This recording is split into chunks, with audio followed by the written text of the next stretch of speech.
All right.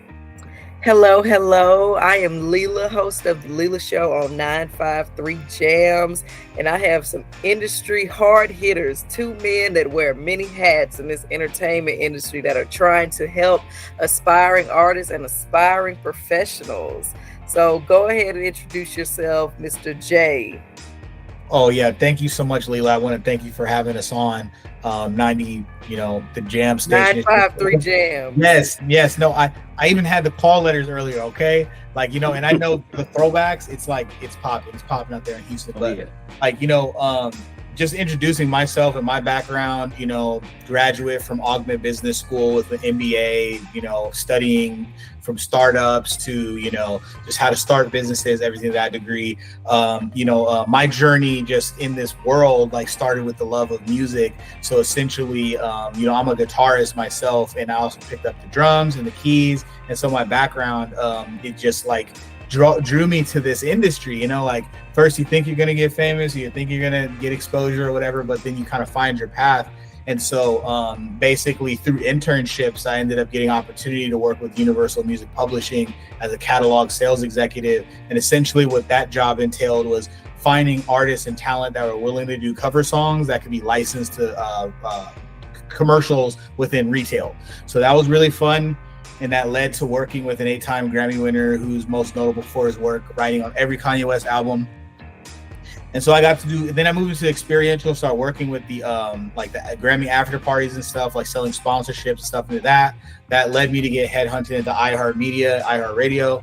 And I got to sell and, work with some of the biggest activations all over the iHeartRadio Music Awards, iHeartRadio Fiesta Latina, Live Black, Country Music Festival. I never shied away from any of the genres either. I even did battles of the bands. I would do the country stations and everything.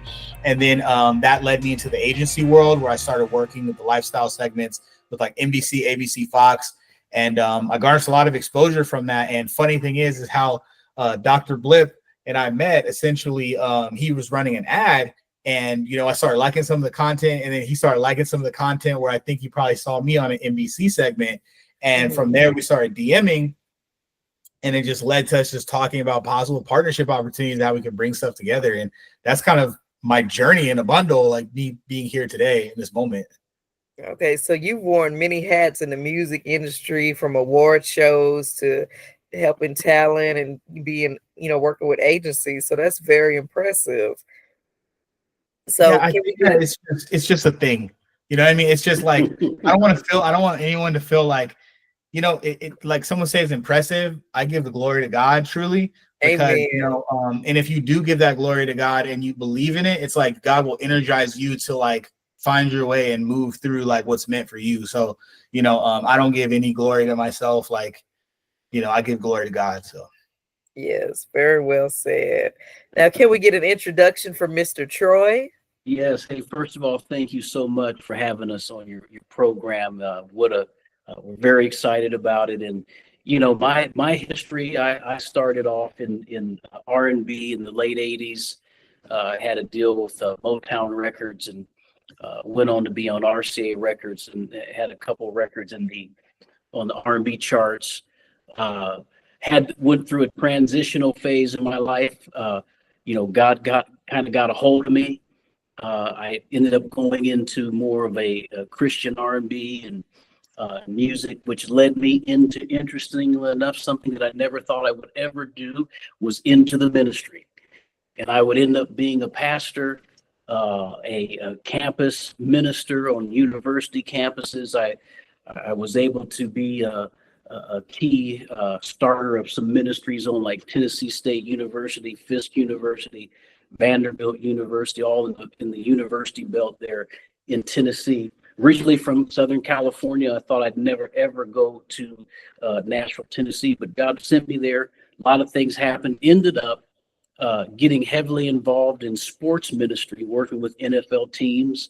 One of the teams I worked with, one of the highest picks ever actually out of Florida State University, got drafted to the Arizona Cardinals, which led me and my wife and children there. We started a ministry. It was great. It was wonderful. But I still had that music burning inside of me. That drive for music. Yeah, that it was still there. You know what I mean? So I would end up in probably I think 2005, years and years later, connecting with some old friends of mine who were producers for Usher and Janet Jackson and some others. We connected and did a couple projects back then, but I had this idea about doing this platform where artists could have a deeper connection with their fans, and fans could have a deeper connection with the artists. And I thought that'd be great if we could come up with a platform where fans can actually collaborate with the artists that they love, jump in and sing a part, a harmony, or a duet, or play an instrument, maybe drop a beat to somebody's a cappella, something like that. And so we came up with Blip, this concept where you could duet and you can trio and even have quads. And so then Jay and I were, hitting each other's IG, and I was like, man, this guy, he's sharp, and so we connected, and initially my mind said, I'm the CEO of this thing, right? And you're the CEO of Blip.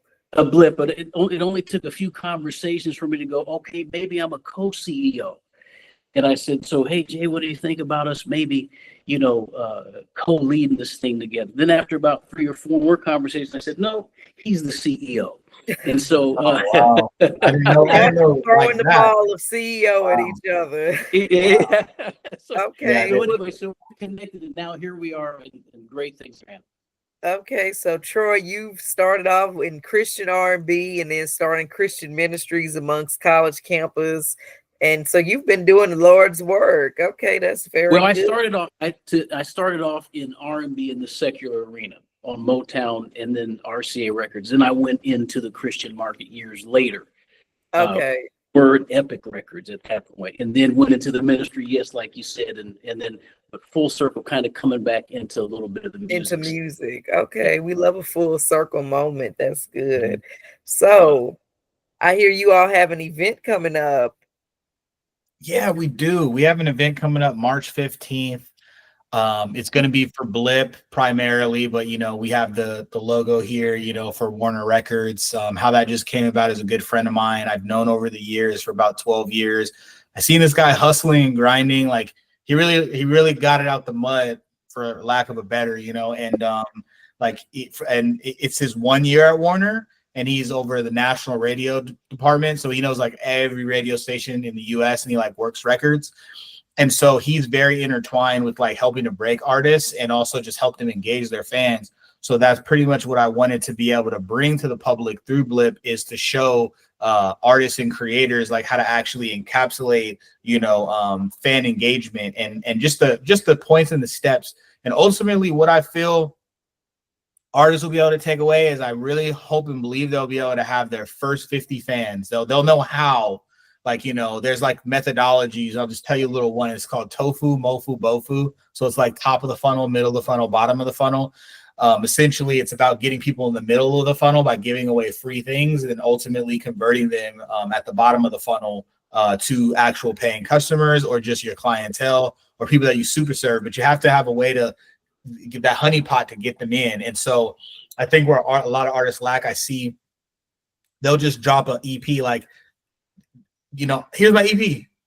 Like, you gotta warm people up. You have to like give them a little bit of this, give them a little bit of that. Like, some like teasers, some promotion. You gotta, exactly. Get the people excited. Okay. Yeah, custom songs, like, and the real thing is like what inspired this is that, those open verse challenges. The open verse challenge that you see like all these artists do, like they'll drop it and like whoever gets the best one they share, and then they get on the mixtape or something. Like that's pretty much like what Blip is able to do. It's able to activate fans. The artist can go to Blip, and they can make a Blip, and then they can tell their core audience in like Instagram, go make a Blip on Blip, and then share that to your socials. And eventually we're gonna have redeemable points. So those redeemable points can be for merchandise, for exclusive VIP experiences, but also monetization points. And this fan engagement thing is just big right now. Okay.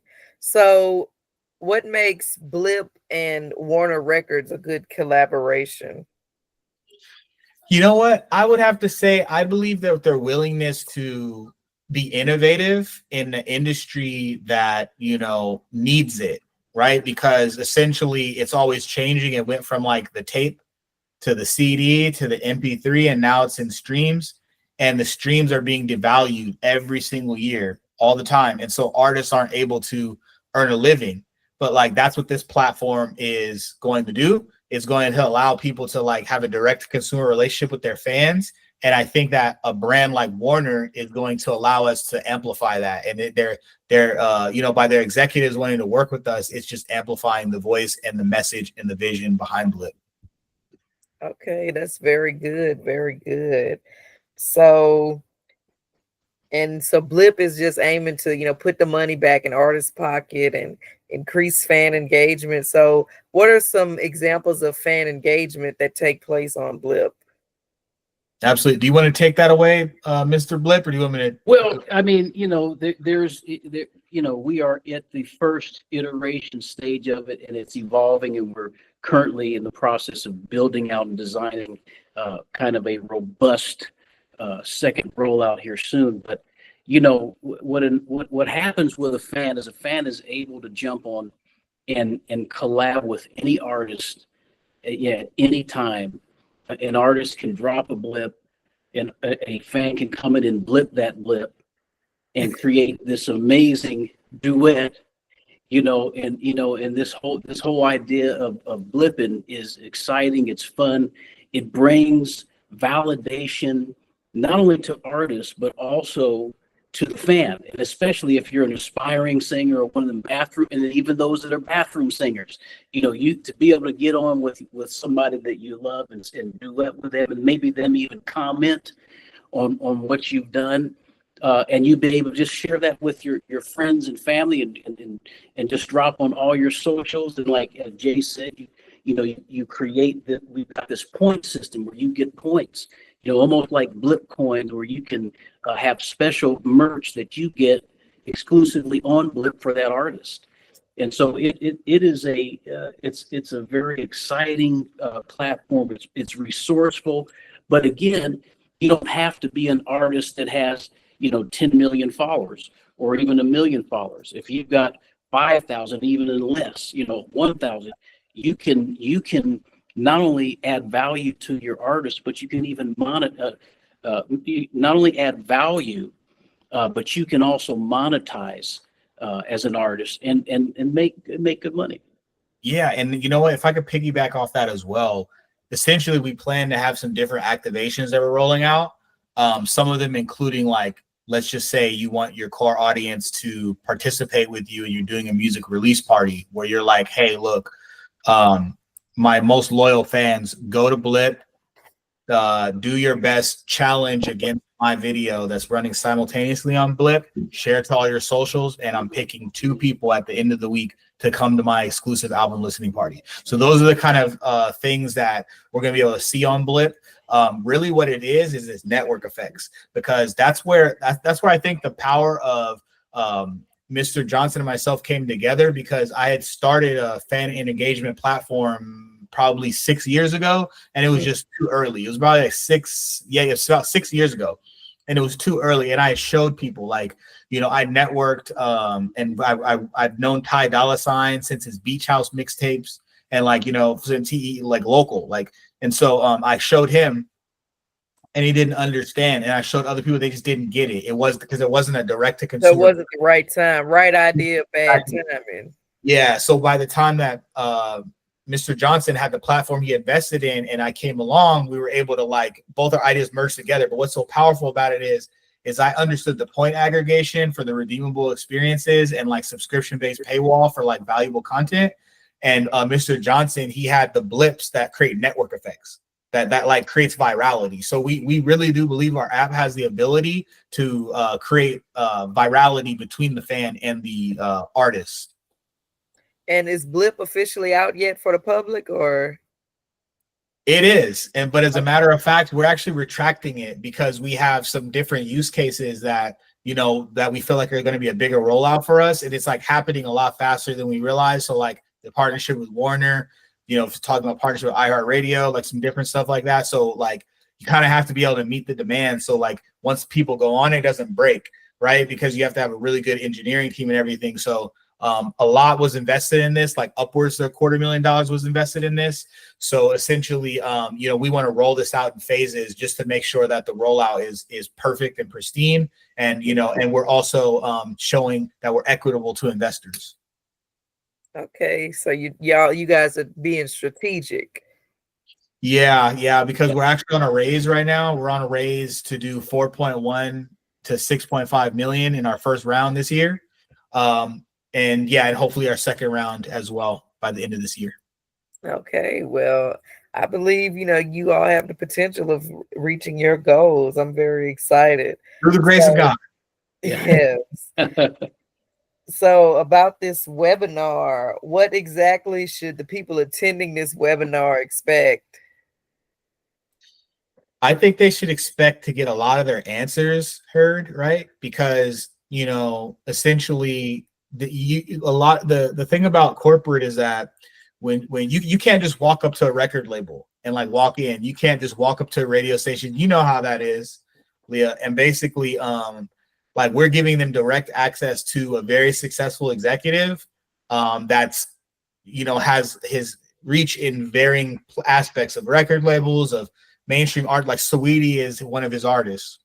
You know what I mean? Like among others, NLE Choppa. So we're giving them direct access to them to ask questions, possibly participate and engage. And even we're actually doing a promo right now where we're offering a one-on-one session to like help artists get their first 50 fans by they got to comment #Blip and then also like share it in the post, share it in the story.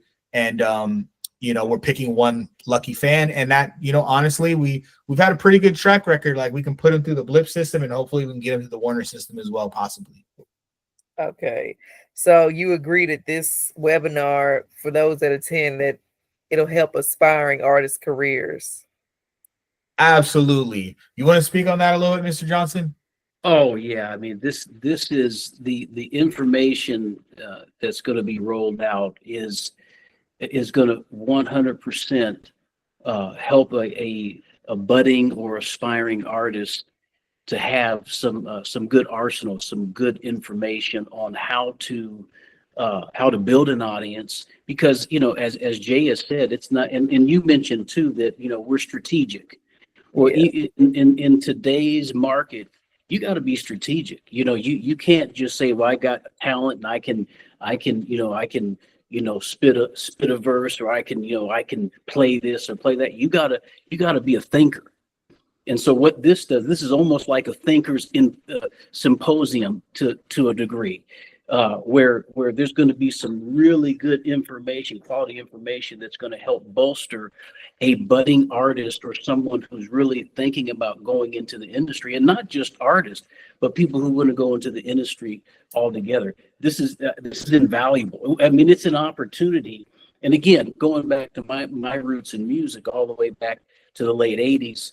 As an artist on Motown and on RCA Records, if I had some of this, if I had a Jay, you giving me some insights, and my man from Warner Records, I would have been, you know, there's no telling. And we're in an age now where there's an information age where it's accessible, and so I would hope that anybody who hears this doesn't ignore it, will jump on that webinar and get some serious nuggets that can help them go to the next level. Okay. So what inspired you all to host this webinar? Definitely wanting to have more traction onto our wait list, right? So essentially by signing up, they also agree to join the wait list, which is very important with transparency. But also just honestly wanting to give back. And the bigger thing for me is like thinking about like, you know, wanting to be an artist and then like going an unconventional route to like working with record labels and working in radio and television. You know, it's just that crack in the door. Like we're leaving the door open a little bit, like, and we're giving people opportunity to run in, and and that's kind of the bigger thing. We want to give back. We want to create success stories off of this webinar and have a successful launch. Okay. All right. So before we start to wrap up, if you could describe Blip in 3 words, what would they be?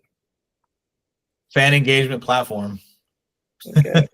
What about you, Mr. Troy? Fan engagement platform. Okay. Okay. All right. And my last question is, for those that are trying to get the most out of this webinar, what's some advice that you want to give? Like, do we need to have our cameras on? Be ready to take notes. Having your cameras on isn't going to necessarily be the most necessary thing, but be ready to take a lot of notes and come with a student mentality, right?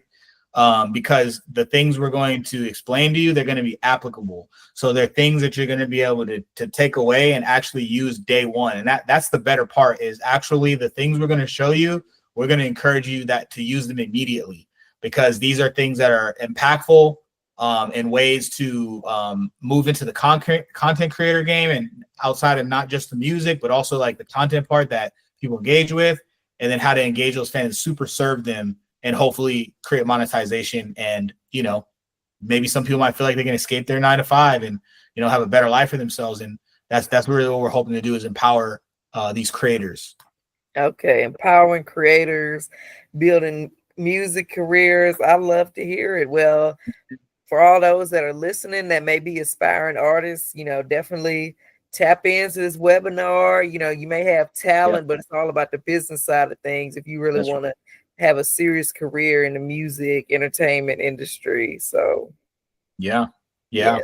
More to come. And we're bringing on other people too, because there's a lot of white space, and it's not just for artists, but also for creators. So we're hoping to bring on like some heavy hitters in the food and beverage eventually, as we grow, and other influencers and other people as well. So we're super excited. I'm super excited too. I'm looking forward to it all. I'm definitely going to try to sign up, try to get on that wait list. There you go. Yes. Well, I just want to say thank you, Troy and Jay, Mr. Blip, Mr. Warner. Thank you so much for just, taking the time to do the interview and explain more about the webinar and about the app. And, I wish you two nothing but success, and the fact that you all are industry pioneers, and that y'all are taking the time to give back. That's a really good thing, because a lot of people, they just, a lot of people need that mentorship. So what you're doing is really good. So thank you. Thank you so much. And we appreciate 953 Jams. That's right. Pop and R&B throwbacks. Gotta love it. Like, I was listening yesterday, that was a song I was listening to. I can tell it was independent, but it was super good. I didn't get to Shazam it, but it was like super good. It was like an R&B vibe. It was fire. Yeah, I played a lot of Angie Stone yesterday, so maybe it was one of her songs. Yeah, it was a guy singing though. Oh, okay. Yeah, I'm gonna have to see. Yes. Thank you so much for the interview. Oh, thank you.